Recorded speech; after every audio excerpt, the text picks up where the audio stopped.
What's up, guys? It's Parallax Abstraction, and this is Retro Flashforward, showcasing gaming's roots in the current generation. So, hot on the heels of my live stream playthrough of Tron Evolution, I've got a brand new Tron game to show you. This is Tron Runner. Very interesting thing that this came out right around the time I finished that stream. That was not intentional, I assure you. Quick shout out here. I want to give massive thanks to Adrienne Morin. I hope that's how you pronounce your name. I apologize if it wasn't. She was one of the viewers of my Tron Evolution live stream and heard that I wanted to cover this game but couldn't justify the purchase because I'm unemployed right now. And barely knowing me at all, she gifted me a copy of this. You are awesome, dear lady. Thank you so much for that. So, yeah, what is this game? Well, it is an endless runner in the Tron universe. Except it's not really an endless runner. Yeah, we'll get to that. So, this is the PC version. It is also out on the PlayStation 4, and it is coming to the Xbox One, though it was delayed on there. This game also launched in early access, but apparently it was not a traditional early access game. The release version was actually developed in parallel with this, and the early access game was basically sort of a pre-release concept demo thing. I don't even know. But you got it for half price if you bought it on early access, which was kind of cool. I'm really conflicted on this game. I actually like how it plays, but the business around it is insane. And the PC version has got a lot of problems, but we'll get to those after. So yeah, this game is 20 bucks to buy. There's also a deluxe edition and an ultimate edition, and if you don't have those, there's a season pass. This game costs an insane amount of money for what's in it. It is a terrible value proposition. Even though the game is kind of good, it is a really bad value. And oh yeah, it's got microtransactions in it too, but we'll get to that later, don't you worry. So, alright, there's three core modes in this game. So there is Disc, Cycle, and Stream. In the base game, which is what I have here, there are 16 levels in each of these, and Stream is the actual endless mode, where the levels are randomly generated. Arguably, this is one of the coolest parts of it. So I'm going to quickly show you each one here. So, alright, so this plays a lot like a lot of runner games do, which is that they are score attack games, and there are 3 stars that you can get by hitting certain score targets. You do not have to have a certain number of stars already accumulated to unlock future levels. If you beat a level, you unlock the next one, which is really, really nice. There are also online leaderboards, but the leaderboards are broken right now. Oh yes, so if you try to go into the online leaderboards and it defaults to this friends view, if you do not have someone on your friends list who has filed a score to the leaderboards, it will sit here loading indefinitely, and yeah, you can't change to the global leaderboards while it's trying to load. I have had this sit here for 5 minutes and not done anything. It's ridiculous. It's completely broken, unless you have friends who have played the game as far as you have. That's stupid. So if I go in here, this should work. Or maybe the leaderboards are just broken in general. These early levels worked last night, because I do have a couple of people on my friends list who are playing the game. But now it's not working at all. So yeah, at time of recording, leaderboard's broken. One of the core things that you want to have working in a friggin' score attack game. A1. Nice job, guys.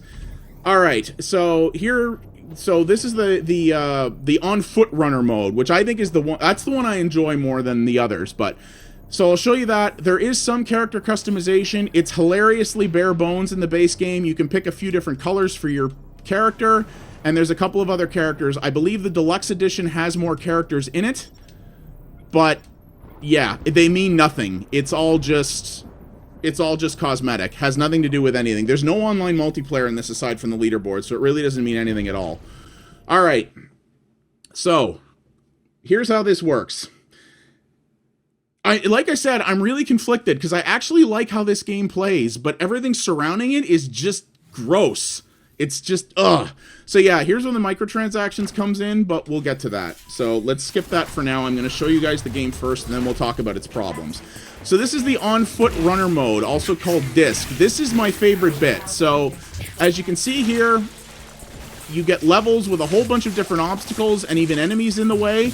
Your goal is to get to the end and keep your combo going as long as possible in order to build up the best score. So the way you increase your combo is with these little yellow bits that you pick up. The bits also tie into the power-ups and microtransaction stuff. Again, we'll get to that. If you take a hit, your combo resets.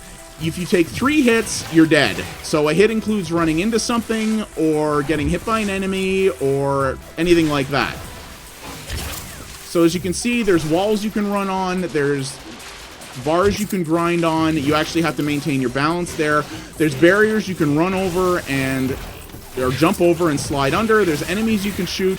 This green corruption that comes up, you not only have to avoid, but if you want, you can shoot it for points. You don't have to, but if you want the best score, you should. So, and then you have ones like that you have to shoot. So you press the... I'm playing with an Xbox One controller, by the way. This game plays okay with the keyboard. So yeah, you can press the right trigger to shoot discs out, which have unlimited ammo.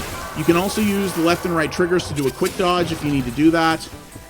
The running is automatic. I'm not holding anything down to do that, as you would expect. And you're sort of getting the idea here. So it's all about maximizing your score. That's cool. I like score attack games. And it gives you the little goals with the 3 stars, which is kind of neat. I believe I said this already, but the stars are optional. As long as you finish a level, you unlock the next one. A lot of games that have these star systems require that you have built up a certain number of stars from previous levels in order to progress. Some people like that. I don't personally. You know, I paid for the content. Just allow me to access it. And if I want to go back and max out the stars, I'll do that on my own time. And this game does give you incentive to do that, and it encourages replaying of the levels to sort of memorize the patterns and try to take the best route you can, because some levels have things like this, for example, where you don't have to go a certain route, but you might want to if you want to max out your score. Okay, so I missed that jump, so I took a hit there, so it reset, but I was almost at the end, and as you can see, I 3-starred the level by hitting the targets. So that's basically the core of the runner mode. It all plays pretty much like that. I like this mode, it's fun. The problem is it doesn't feel fast. If you looked at the little meter on the left side that showed how much distance I had, it made it look like I was covering a really, really big distance, right? But I wasn't really. It didn't feel that way. I don't know how they could have fixed that, but the sense of speed just doesn't feel there to me. I don't necessarily mind it because you still have to do a lot of quick movements. You have a lot of stuff to do to stay ahead of the level and make sure you don't get hit. But I don't know. It just... Tron is a thing that is supposed to feel fast, right? And this doesn't. It doesn't have to be Sonic the Hedgehog or nothing, but it just doesn't... It doesn't hold up very well in terms of that speed. I wish they could have done something better about that. So this is Cycle. Similar concept in terms of that you're trying to get to the end and maximize your score, but it's with light cycles. Now, the problem is most people think Tron and light cycles, and they think arena battles where people are more or less playing the Nokia Snake game with bikes. That is not what this is.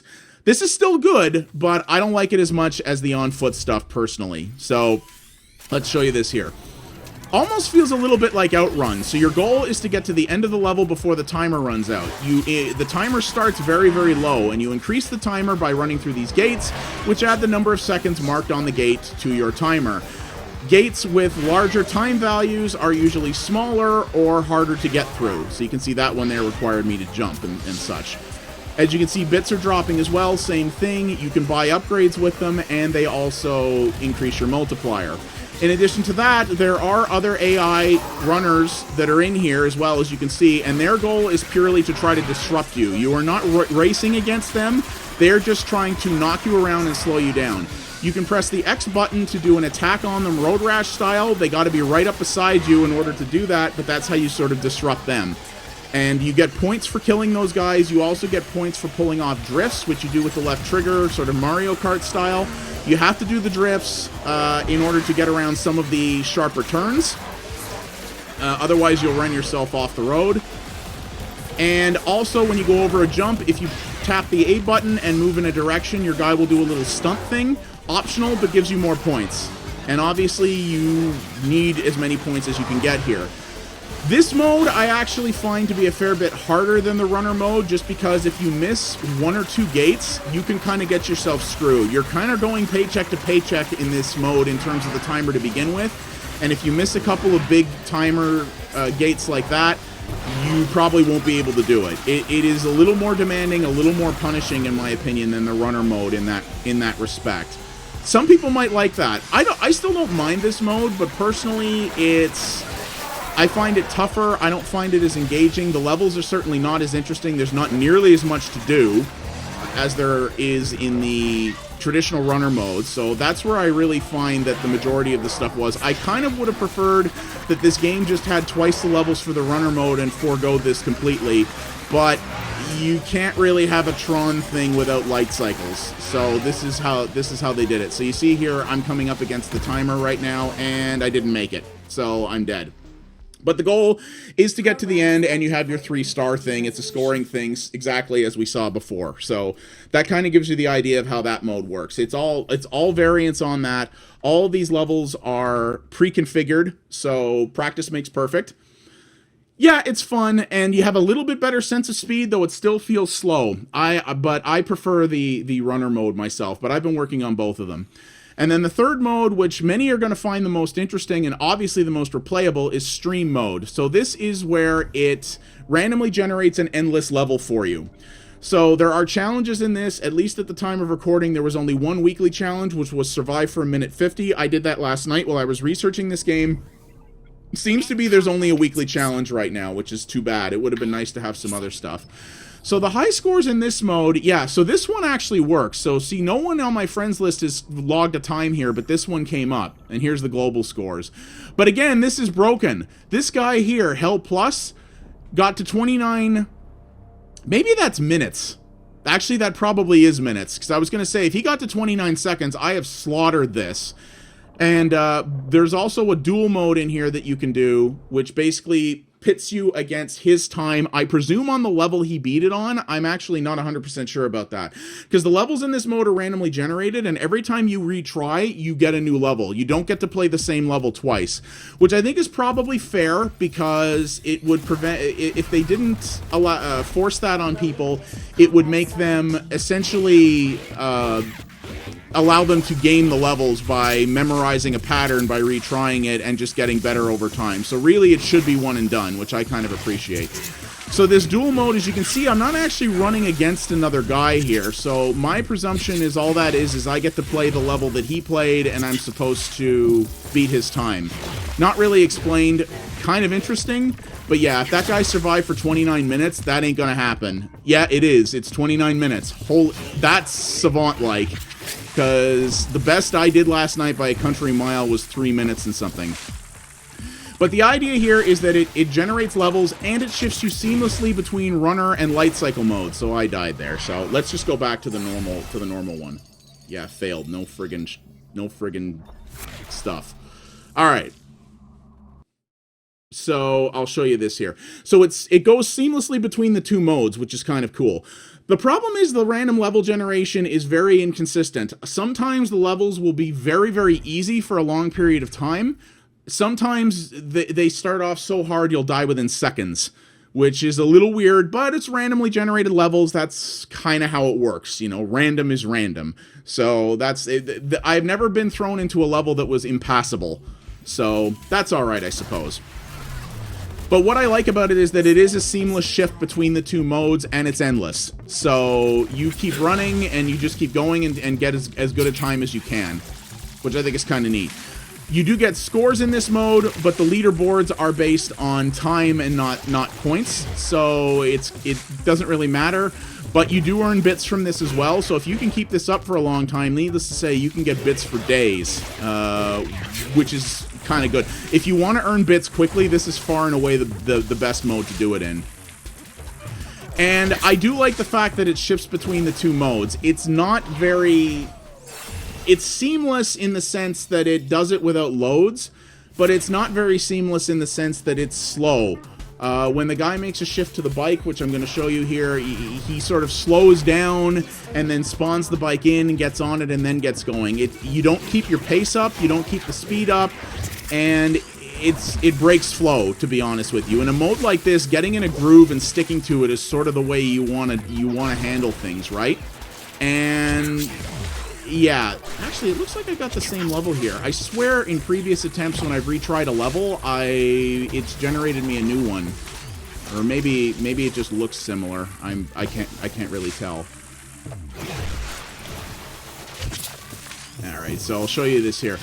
Yeah, so this is where you're going to spend the most amount of your time. I mean, if you beat the 16 levels of each of the modes that the base game comes with, this is where you're going to want to be, because this is what's going to keep you playing it, right?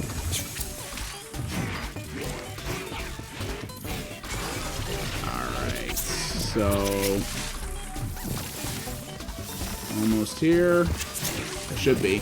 It's also random when you'll transition to the bike. I've had it happen within seconds.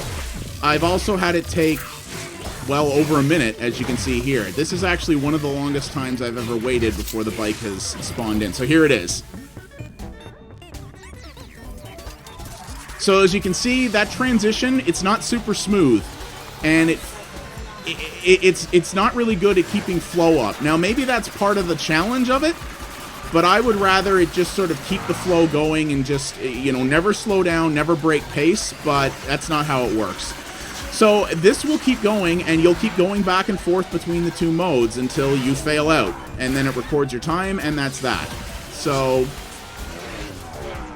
and as you can see, obviously, from that guy on the leaderboards, you can keep at this for a long-ass time if you want. So I'm not going to make it, but you get the idea. So, yeah, you know, it's a cool mode. I enjoy it, and you'll learn a lot of bits very easily. So you see I earned 130 bits there from doing not too much and not very well. All right, let's talk about the problems, because, oh boy, does this game have a lot of them. So let's deal with the technical stuff first. Number one. You cannot rebind any controls. Doesn't matter if you're on a controller or the keyboard, you cannot rebind any controls. It just shows them to you. That's it. PC game in 2016, not friggin' acceptable. There is no excuse for that. This game uses Unreal Engine. It is dead easy to do that. Lazy, lazy, lazy. I do not... no, that's not cool. I don't approve of that at all. Limited video options, basically detail and resolution. This game actually looks really good. It nails the Tron aesthetic. I will give Senzaro Games credit for that. They did a really good job of that. Though my good friend LDSO has pointed out from doing some snooping that it looks like a lot of the assets in this game were repurposed from Tron Evolution, because this is an Unreal Engine 4 game, but there's a bunch of Unreal Engine 3 files that are in it, which is a little interesting. But Tron Evolution looked good, and this is not designed to be a state-of-the-art AAA game, so nor is it priced that way, so I don't mind that. That's okay. Here's one of the dumbest things. You probably want to play this with a controller. Maybe you're playing it on a TV on your PC with a controller. Did you notice when I brought up that menu that there was no quit option? How do you think you get out of this game? You want to know how? From this screen, and only this screen, you press escape. Not B, not any button on a controller, nothing works. If you want to exit this game, you have to come to the title screen and press escape. Not even Alt F4ing out of the game works. If you don't know to do this, because as you can see, it doesn't prompt you anywhere to tell you to do that, the only other way to quit this game is to bring up Task Manager and end the task. I'm not kidding. What is wrong with you people? You don't, that should be against the law to release a PC game like that. What the hell? Oh, God. Jeez, that ticks me off.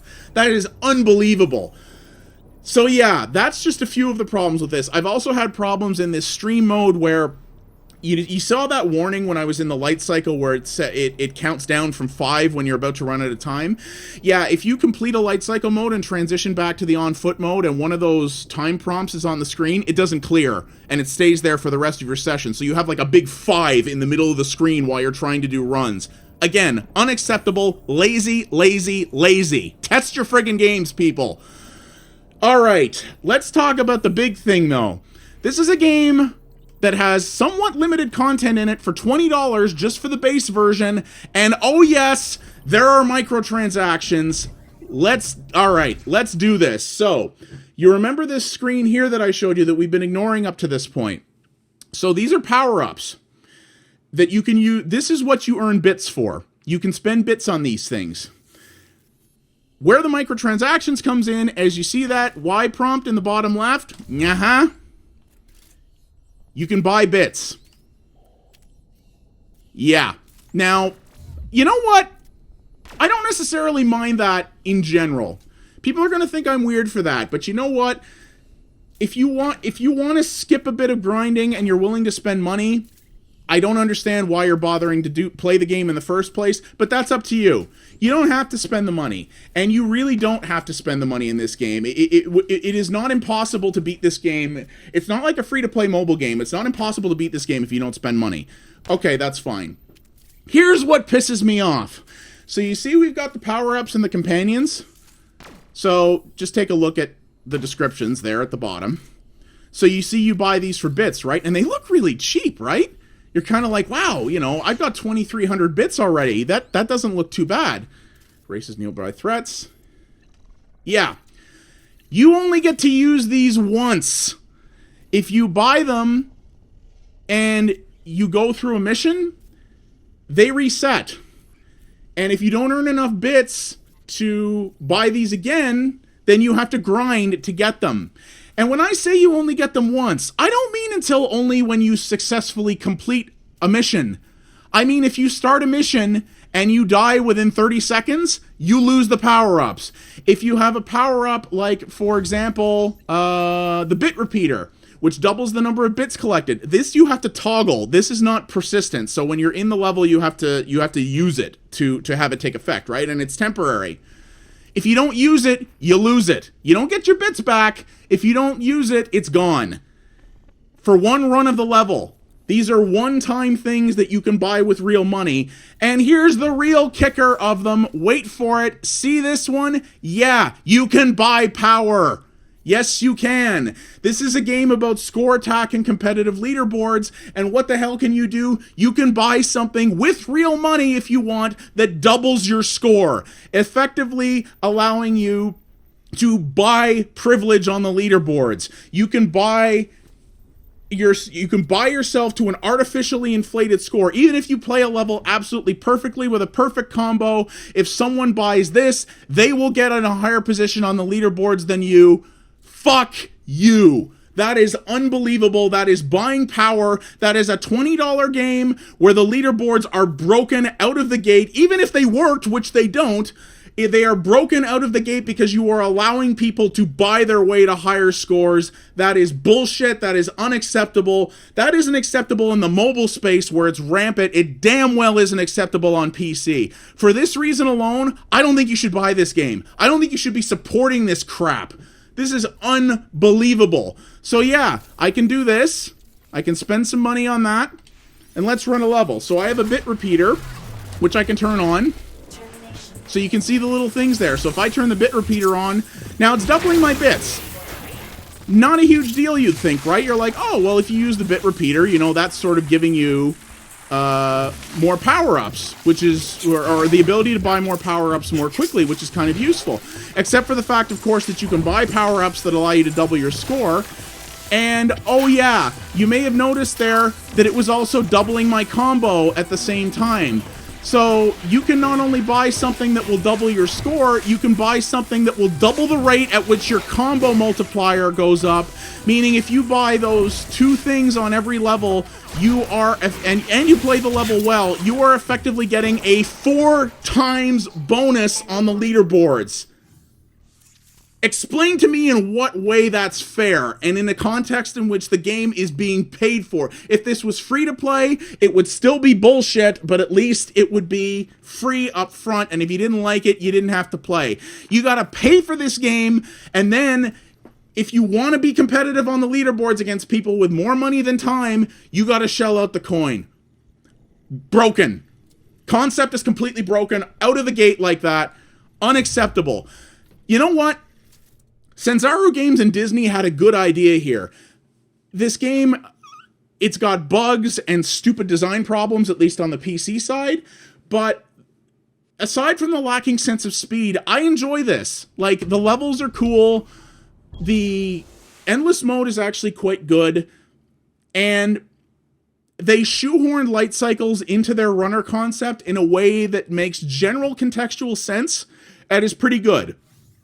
You know, it's not the light cycle battle thing that that every Tron fan really wants, but it's okay. You know, I'm like, yeah, you know, that's all right. I can make do with that. But they have rendered the core point of this game, which is score attack, completely worthless by allowing people to buy preference on the leaderboards. And the leaderboards don't even work! right now. So if you buy this game right now, it doesn't matter if you buy power on the leaderboards because you can't see the bloody leaderboards. It doesn't friggin' work. This is just, no, I'm sorry. Do not buy this game in this, you shouldn't buy this game in this technical state, and you shouldn't support this business model. This game seems to have clearly been some kind of experiment by Disney.